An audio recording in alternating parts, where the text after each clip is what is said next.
मेरे साथ में चंद्रशेखर साहू जी हैं। चंद्रशेखर साहू छत्तीसगढ़ की सियासत में कांग्रेस का बड़ा चेहरा है। क्या कहते हैं चंद्रशेखर साहू जी? अभी भी सरकार बनाने की कांग्रेस की कोई उम्मीद हमें रखनी चाहिए, या आपकी सरकार बन रही है इसकी हम उम्मीद करें, ये सवाल है। तो अभी आप धैर्य रखना चाहेंगे या अभी शपथ लेने के लिए दौड़ना चाहेंगे? देखिए, हम तो राजनीतिक सहिष्णुता के साथ, पूरे धीरज के साथ पिछले 4 दशक से छत्तीसगढ़ और मध्य प्रदेश के राजनीतिक क्षेत्र में एक जमीनी कार्यकर्ता के बतौर काम कर रहे हैं। आप सबसे ज़्यादा जानते हैं। तो पहली बात तो मैं कहूँगा कि आपने कहा कांग्रेस का चेहरा, लेकिन हम बीजेपी के चेहरा हैं और जनता के चेहरा हैं। तो कुल मिला के जनता कांग्रेस को सत्ता से बेदखल कर रही है, ये बहुत महत्वपूर्ण बात है। जो पार्टी 75 सीट का दंभ कर रही थी, दावा कर रही थी, और कल तक जो बात इन लोग कह रहे थे, मुझे लगता है जनता ने उसको पूरी तरीके से खारिज किया। जनता कभी भी अभिमान और एक प्रकार से लोगों के भावनाओं को रौंदने वाले लोगों के साथ नहीं है, ये बात तय है। उनके प्रदेश प्रभारी पिछले 5 दिनों से कवायद कर रहे हैं कि अपने बाड़े में सब लोग रहें। उनको इस बात का भरोसा नहीं है। तो जो पार्टी अपने मुख्यमंत्री पर कभी भरोसे की बात करती थी, वो भरोसा जनता से खोया है और जनता से भरोसा उनका उठ गया है। ये बात आज 3 दिसंबर को मध्य प्रदेश, छत्तीसगढ़, राजस्थान के चुनाव में सिद्ध हो रहा है। और छत्तीसगढ़ जिसको भारतीय जनता पार्टी ने बनाया है, भारतीय गणतंत्र में 26वें राज्य के रूप में श्रद्धेय अटल बिहारी वाजपेयी जी ने देश के नक्शे में छत्तीसगढ़ को स्थापित किया है। उस छत्तीसगढ़ में फिर से अटल जी के सपनों को पूरा करने वाली भारतीय जनता पार्टी की सरकार बनेगी। ये विश्वास न केवल हमें, न केवल हमारे कार्यकर्ताओं को, पूरे प्रदेश की जनता को अब होने लगा है। प्रारंभिक रुझान से भी ये तय है, आने वाले समय में भी देख लीजिए। और जैसे डॉक्टर हिमांशु द्विवेदी जी ने विश्लेषण किया, मैं आज आईएनएच चैनल के माध्यम से प्रदेश की जनता को नमन करता हूं। यहाँ के हमारे आईएनएच के टीम के सभी मित्रों का अभिवादन करता हूं कि उन्होंने सटीक विश्लेषण किया। अभी हम बहुत जल्दबाजी में नहीं हैं, लेकिन ये बात तय है कि जो 75 पार की बात करते थे, वो 35 पार लग जाएं, ये इनके संघर्ष में दिख रहा है। क्योंकि बड़ी चंद्रशेखर साहू जी कर रहे हैं जी। बोले 75 पार की बात करते थे, 35 पार हो जाए तो भी बड़ी बात है। तो क्या कांग्रेस के मुकाबले भाजपा छत्तीसगढ़ में इतिहास रचेगी? छत्तीसगढ़ में 51 पार कभी भाजपा ने नहीं किया, इस बार कर लेगी क्या? सवाल है। अभी रुझान में भी नहीं किया है, इंतजार रहेगा।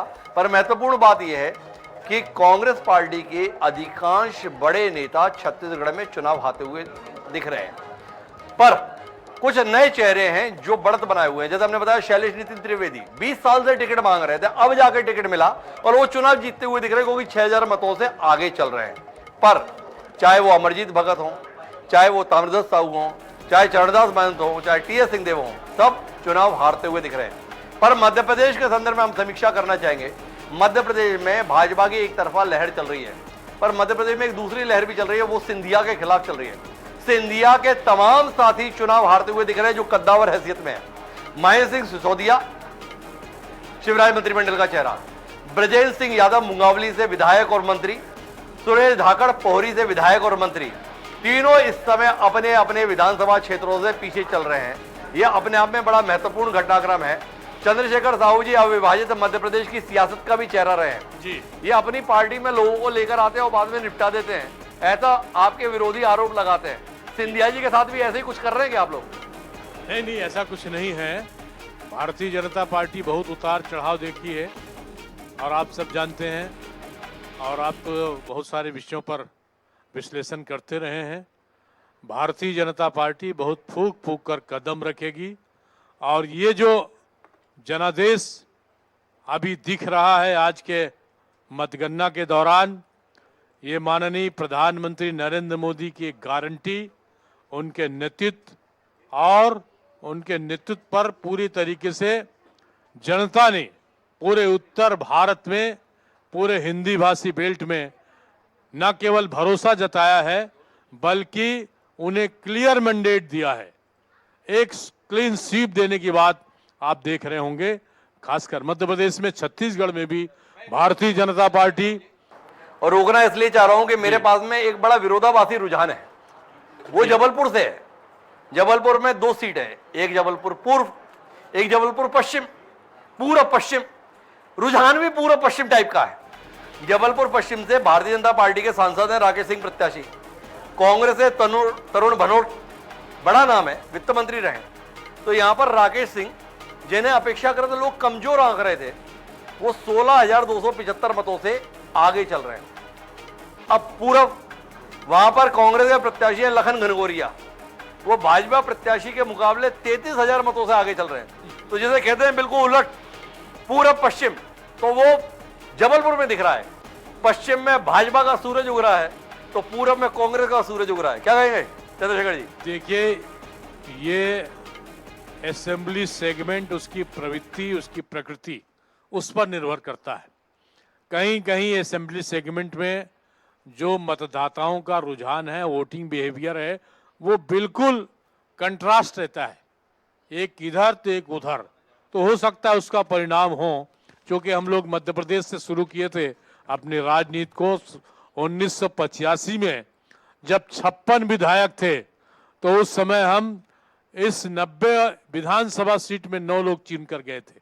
तो उस समय भी हम लोगों ने देखा था कि महाकौशल निश्चित रूप से भारतीय जनता पार्टी का बहुत बड़ा गढ़ नहीं रहा है, मालवा गढ़ रहा है, और वहां भी कई विरोधाभासी स्थिति है।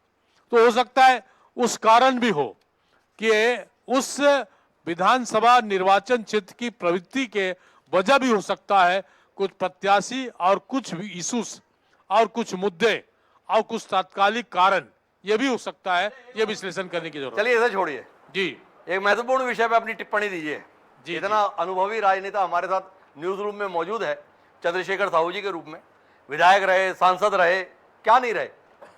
ये आदिवासियों को आपके प्रति भरोसा क्यों नहीं है? मतलब आदिवासियों के, आदिवासी वर्ग के नेताओं के संदर्भ में फग्गन सिंह कुलस्ते, उनको विधानसभा का चुनाव लड़वा रहे हैं आप, मंडला के अंतर्गत निवास विधानसभा क्षेत्र से। रेणुका सिंह छत्तीसगढ़ की इकलौती मंत्री हैं मोदी जी के मंत्रिमंडल में, दोनों चुनाव हारते हुए दिख रहे हैं। थोड़ा दृष्टि दीजिए ना, ऐसे नेता क्यों चुनते हैं आप जिन पर उनके वर्ग के लोग ही भरोसा नहीं करते हैं? इसमें आपकी दृष्टि आए जरा। नहीं, देखिए, दोनों नेता बेदाग बेलाग छवि के हैं और दोनों जनता के बीच के हैं। जो मैंने पहले निवेदन किया कि विधानसभा निर्वाचन क्षेत्र की प्रवृत्ति का भी कई बार परिणाम इस मतगणना में दिख सकता है और दिख भी रहा है। ऐसा नहीं है कि वो उनको लोगों ने खारिज कर दिया। सर ऐसे बोल के मत निकल जाइए।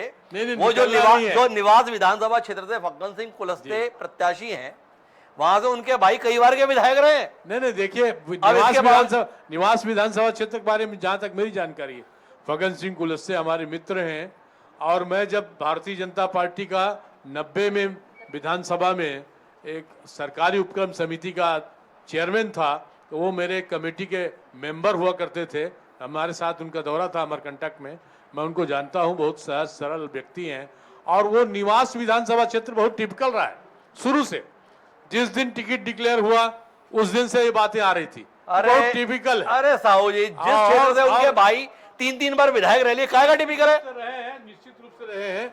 आगे भी जो स्थिति है वो अनुकूल हो सकती है, लेकिन अभी से उनको जनता ने खारिज किया है, ये आप नहीं कह सकते साहब। मतलब कितने से हारेंगे तो जनता का खारिज होंगे? 10,000 से पीछे चल रहे हैं। देखिए, 10,000 से पीछे हैं, हो सकता है आपका अनुमान और आपका कहना अपनी जगह मीडिया की दृष्टि से हो, लेकिन वो निवास विधानसभा क्षेत्र का जहां तक मुझे जानकारी है, क्योंकि मध्य प्रदेश के बारे में कोई दावा नहीं करता, जितना आप दखल मध्य प्रदेश के राजनीति में और मध्य प्रदेश के पूरे राजनीतिक क्षितिज पर रखते हैं, उतना तो हमारा 10% भी नहीं है। लेकिन निवास विधानसभा क्षेत्र टिपिकल है, ये मुझे मालूम। तो भाई फग्गन सिंह कुलस्ते बड़े नेता तो हैं, पर इतने बड़े नेता नहीं है कि टिपिकल विधानसभा क्षेत्र को जीत ही जाएं, ऐसा चंद्रशेखर साहू जी हमें बता रहे हैं। क्योंकि उन्होंने कह दिया भाई फग्गन सिंह कुलस्ते की संभावित हार को आप बहुत गंभीरता से मत लो, क्षेत्र बड़ा टिपिकल है। पर हम तो ये मानते हैं भाई दिक्कत जो होता है वो टिपिकल इलाकों को भी सहजता से जीत जाता है। रेणुका सिंह पे भी मैं टिप्पणी लूंगा, पर पहले कुछ रुझान दे दूं। कैलाश विजयवर्गीय 20,000 मतों से आगे हो चुके हैं। हरसूद से कुंवर विजय शाह 13,000 मतों से आगे हो चुके हैं। पर नरोत्तम मिश्रा 2,500 मतों से पिछली बार जीते थे, अभी 2,500 मतों से पीछे चल रहे हैं। इसके अलावा कमलनाथ 12,000 मतों से आगे हैं। छत्तीसगढ़ की बात करें तो चंद्रशेखर साहू जी के परम मित्र राजेश मूणत 6,000 वोटों से रायपुर पश्चिम विधानसभा क्षेत्र से आगे चल रहे हैं। पुरंदर मिश्रा 8,000 वोटों से आगे चल रहे थे। तो कुल मिलाकर ये स्थिति है। रहली से गोपाल भार्गव, जो अपने गुरुजी के कहने के कारण से फिर से विधानसभा चुनाव लड़ रहे हैं कि इस बार तुम वाकई बहुत बड़े आदमी बनोगे, तो उन्हें जनता ने 41,000 मतों की लीड अभी तक दे दी है। अब पार्टी उन्हें कहां तक पहुंचा दी है, इसमें दिलचस्पी है। थोड़ा बताएंगे चंद्रशेखर जी, आपके पुराने मित्रों का उल्लेख कर रहे हैं ना, ये गोपाल भार्गव के साथ में ऐसा क्यों करते हो आप लोग? देखिए, गोपाल भार्गव बहुत ही स्ट्रेट फॉरवर्ड लीडर है। मेरे तो साथ में बैठते थे, 90 के दशक में हमने देखा है। और जो बात उनको पसंद नहीं है, चाहे लोगों को पसंद हो ना हो, वो कहने में 1 मिनट भी देरी नहीं लगाते थे और क्विक डिसीजन। गोपाल भार्गव को कोई लाग लपेट नहीं। गोपाल भार्गव पूरी तरीके से जनता के बीच के आदमी, सभी जनता के बीच के होते हैं, लेकिन ये पूरा समरस हुआ आदमी, और कहीं वो भाव नहीं रहता था। मैं मध्य प्रदेश से गोपाल जी को बहुत शुभकामनाएं देता हूं। चंद्रशेखर जी, मध्य प्रदेश से आपके पसंदीदा इलाके में लेके आता हूँ, छत्तीसगढ़ जी। छत्तीसगढ़ में भी आपके संसदीय क्षेत्र की ओर लेके आता हूँ। जगह है राजिम। उस राजिम से अमितेश शुक्ला लगातार आगे चल रहे थे। अब पार्टी को आप लोग तो पसंद आए नहीं, जो पुराने हैं, तो एक नए व्यक्ति को लेकर आए, रोहित साहू को। पहले वो पार्टी को पसंद आया और अभी रुझान बता रहा है कि जनता को भी कुछ कुछ पसंद आ रहा है। तो रोहित साहू इस समय 600 वोट से आगे हो गए। क्या कहते हैं चंद्रशेखर साहू जी, अगर आप होते तो कितने से आगे होते? हम तो बहुत आगे होते, लेकिन जनता वो तय करती है। जनता के आदेश पर हम, जनता जनादेश पर कोई प्रकार के विपरीत टिप्पणी नहीं करेंगे। लेकिन हम तो पहले ही कहा, हमने जनता को नमन किया, छत्तीसगढ़ की जनता को, मध्य प्रदेश की जनता को, और अभी भी करते हैं, आगे भी करेंगे। जनादेश को पूरी तरीके से सुरधार करेंगे। और लेकिन राजिम कॉन्स्टिट्यूंसी है जहां घाट खाली क्षेत्र कहलाता है, 4 ब्लॉक में है, फिंगेश्वर, चूरा, गरियाबंद, और उसके साथ साथ मैनपुर ब्लॉक का भी कुछ हिस्सा। मैनपुर ब्लॉक का तो नहीं कह सकते, लेकिन ये 3 ब्लॉक मोटे तौर पे है। तो घाट खाली क्षेत्र पूरी तरीके से कांग्रेस का रहा है। मैं तो 4 बार लोकसभा चुनाव लड़ा हूं, चारों बार राजिम में मुझे अलग अलग प्रकार से अनुभव आया है, अलग अलग प्रकार से वोट आए। आखिरी चुनाव लोकसभा का माननीय श्रद्धेय पंडित रविशंकर शुक्ला जी के सुपुत्र और यहाँ के 3 बार के मुख्यमंत्री पंडित श्यामाचरण शुक्ला से मैंने लड़ा, तो उसमें भी राजिम क्षेत्र ने। साहू जी, मैं 2 मिनट के लिए आपको रोकूंगा, क्योंकि हमारे साथ में आपकी पार्टी के प्रदेश अध्यक्ष अरुण साहब जुड़ रहे हैं। अरुण साहब जो स्वयं प्रत्याशी भी हैं इस विधानसभा चुनाव में, जिनको पार्टी ने बड़ी कठिन परिस्थितियों में प्रदेश अध्यक्ष बनाया था साल भर पहले, वो इस समय लोरमी से प्रत्याशी और 9,000 वोटों से आगे चल रहे हैं। उनसे जुड़ने की कोशिश करेंगे, हम समझने की कोशिश करेंगे वर्तमान रुझानों के संदर्भ में। वर्तमान में जो रुझान है उसमें एक बड़ा चौंकाने वाला रुझान में बदलाव हमने बताया कि आगे चल रहे थे अमितेश शुक्ला 4,000 वोटों से, पर इस समय 600 वोटों से पीछे हो गए हैं। टीएस सिंहदेव अब पीछे नहीं, बहुत पीछे होते जा रहे हैं, वह 7,454 वोटों से पीछे हो गए हैं। वहीं अगर अरुण साहब जिनका हम उल्लेख कर रहे थे 9,000 वोटों से आगे चल रहे हैं। इसी प्रकार से गोविंद राजपूत मध्य प्रदेश में सुर्खी विधानसभा क्षेत्र से, सिंधिया जी के साथ में कुछ ना कुछ गड़बड़ भाजपा में जरूर हो रहा है भाई। उनके चुने हुए आदमी एक एक करके पीछे जाते जा रहे हैं। गोविंद सिंह राजपूत का चेहरा देखकर भी लोगों को ज्योतिरादित्य सिंधिया का चेहरा दिखता है, वो ज्योतिरादित्य सिंधिया पीछे चल रहे हैं। बाकी सब 15,000, 20,000, 25,000 से आगे। ये सिंधिया जी के साथ के मंत्री इतने पीछे क्यों जा रहे हैं? हालांकि बीच में एक नाम है प्रभुराम चौधरी का, सांची विधानसभा क्षेत्र से 20-22 हजार वोटों से आगे चल रहे हैं। पर यह कहानी कुल मिलाकर चौंकाने वाली है इधर मैं वापस छत्तीसगढ़ की ओर रुख करूं तो जशपुर भाजपा का गढ़ रहा, वापस गढ़ में तब्दील हो रहा है, क्योंकि रायमुनि भगत जिन्हें अपेक्षाकृत कमजोर प्रत्याशी लोग बता रहे थे, विनय भगत जो सोशल मीडिया में भी बड़ा एक्टिव रहते हैं, अभी उनका एक वीडियो बड़ा चर्चित हो रहा था, अपनी पत्नी के साथ में उन्होंने एक रील बनाई थी, पर वो विनय भगत की रील जनता को भाई नहीं है, क्योंकि विनय भगत इस समय 15,331 मतों से पीछे चल रहे हैं। तो बहुत बुरी स्थिति समय पे है। लेकिन मध्य प्रदेश में कांग्रेस के मुकाबले भाजपा कमाल का प्रदर्शन कर रही है। 158 सीटों पर भाजपा आगे है, 69 सीट पर कांग्रेस आगे है। और छत्तीसगढ़ में भारतीय जनता पार्टी अब अपना पिछला रिकॉर्ड ध्वस्त करती हुई दिख रही है, क्योंकि 52 सीटों पर आगे हो चुकी है भाजपा और कांग्रेस मात्र 36 सीटों पर है। चंद्रशेखर साहू जी अभी हमसे बोल रहे थे 35 पार जाए तो ही आश्चर्य की बात होगी। एक सीट का मामला रह गया है, लेकिन मेरे साथ में अरुण साहब जी जुड़ गए हैं, तो सीधे रुख करते हैं मुंगेली का, जहां पे अरुण साहब जी मौजूद हैं। जी अरुण जी, स्वागत है आपका। जी धन्यवाद हिमांशु जी, बहुत धन्यवाद आपका। ये आपको कितना परेशान कर रहे हैं?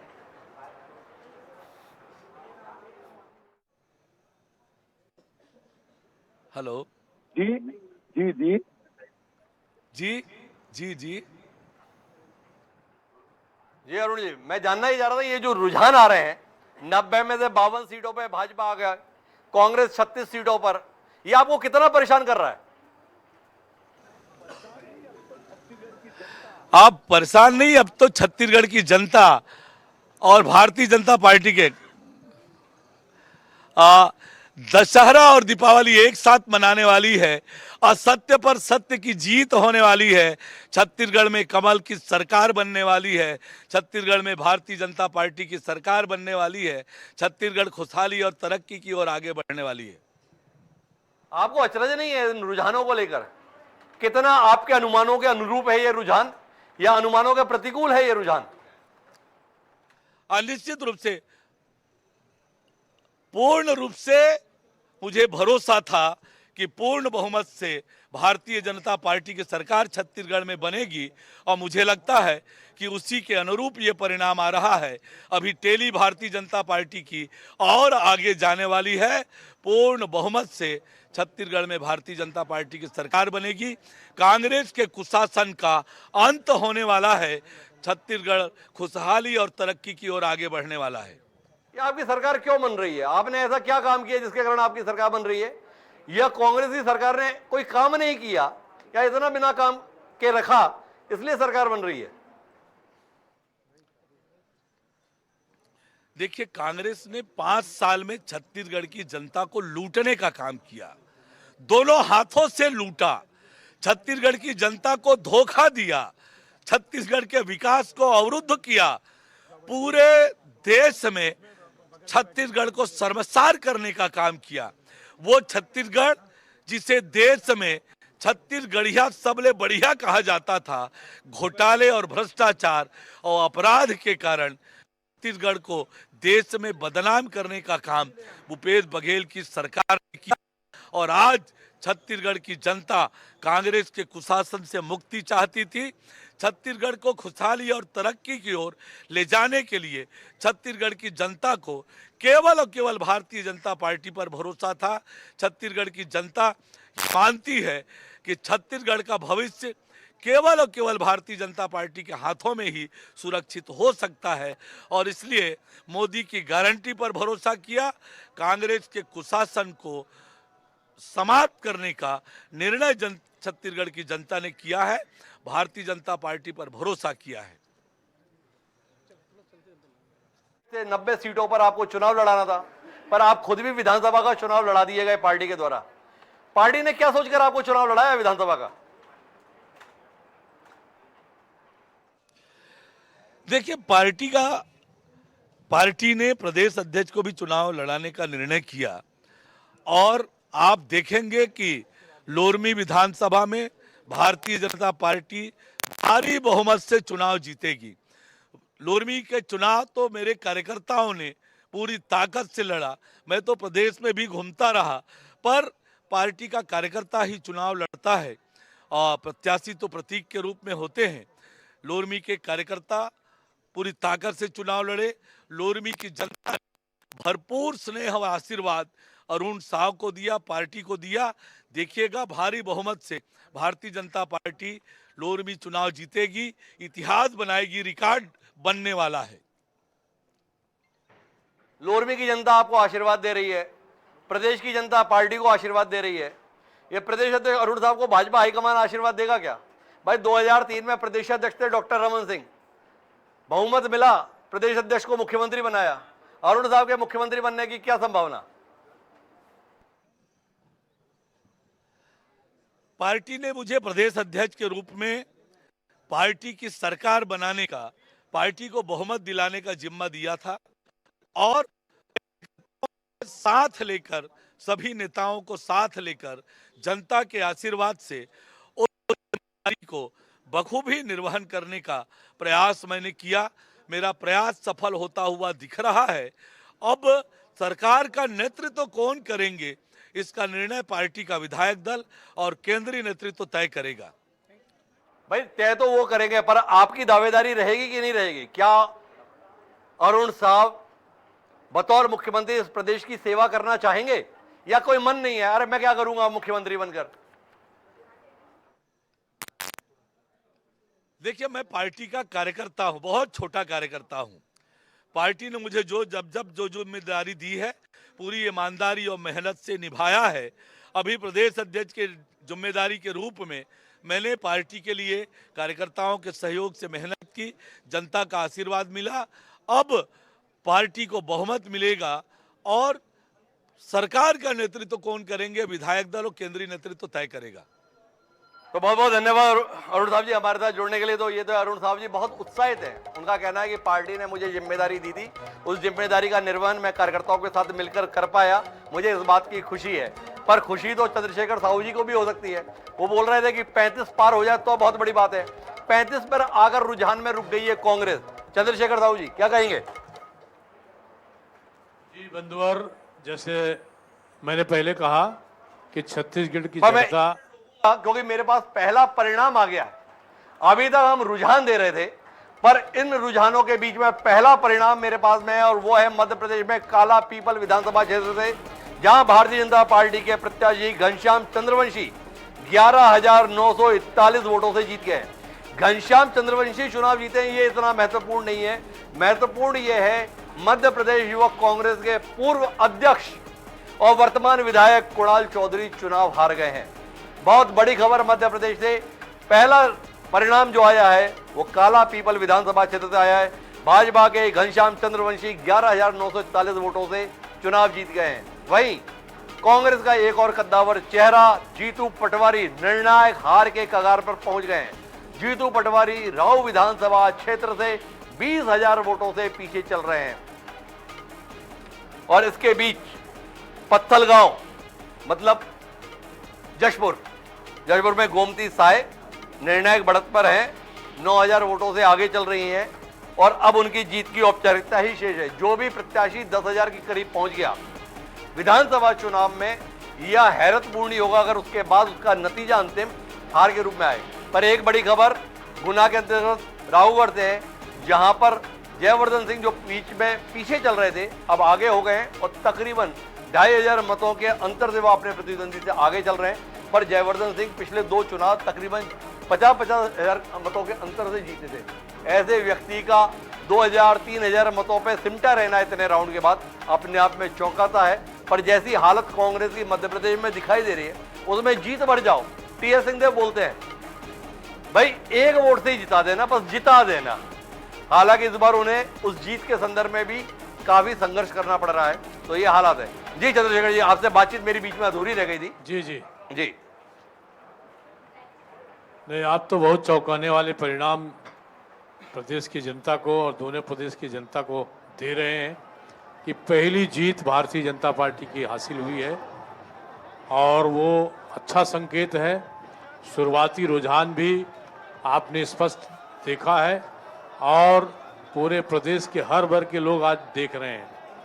वो टीवी स्क्रीन के सामने कहीं न कहीं किसी न किसी रूप में, चाहे वो गांव का किसान हो, चाहे मजदूर हो, युवा हो, महिला हो, बुजुर्ग हो, और भी नीचे के तबके के, ऊपर के तबके के लोग हों, सब लोगों का एक प्रकार से दृष्टि टीवी पर लगा हुआ है, परिणामों पर लगा हुआ है, और वो महसूस कर रहे हैं कि तीनों राज्य में भारतीय जनता पार्टी की सरकार बनते दिखाई दे रही है। छत्तीसगढ़ में भी जो बड़े बढ़ चढ़ के दावा कर रहे थे कि हम 75 पार करेंगे, ये दम्भ को जनता ने एक सिरे से खारिज किया है। उनके बड़े नेता सब चुनाव हार रहे हैं, उनके दिग्गज नेता चुनाव हार रहे हैं, और जैसा कि इस्टेब्लिश हो गया कि कांग्रेस बनाम भ्रष्टाचार, प्रधानमंत्री जी ने जो एग्रेसिव इलेक्शन कैंपेन किया और पूरी तरीके से बात कही, सीधा संवाद किया, लोगों के साथ संवाद किया, हर वर्ग के लोगों के साथ संवाद किया, और उनका ही एक नेतृत्व है, उनका ही चमत्कारिक नेतृत्व है कि हम इन तीनों हिंदी भाषी राज्य में, पुनः रिपीट कर रहा हूं, भारतीय जनता पार्टी के नेतृत्व में सरकार बनाएंगे। ये निश्चित रूप से प्रधानमंत्री नरेंद्र मोदी जी के कुशल नेतृत्व का हमको आशीर्वाद मिला है जनता से, उनके कुशल नेतृत्व का परिणाम कह सकते हैं। माननीय अमित शाह जी हमारे छत्तीसगढ़ में, माननीय ओम माथुर जी बहुत वरिष्ठ नेता, राज्यसभा सदस्य, माननीय मनसुख मांडविया जी बहुत लो प्रोफाइल में रह के केंद्रीय मंत्री रहते हुए वहां जमीन पे बैठ के लोगों से बातचीत करते थे। नितिन नवीन जी बिहार के अपने दायित्व को छोड़कर सालों साल, महीनों महीनों वो छत्तीसगढ़ में काम कर रहे थे।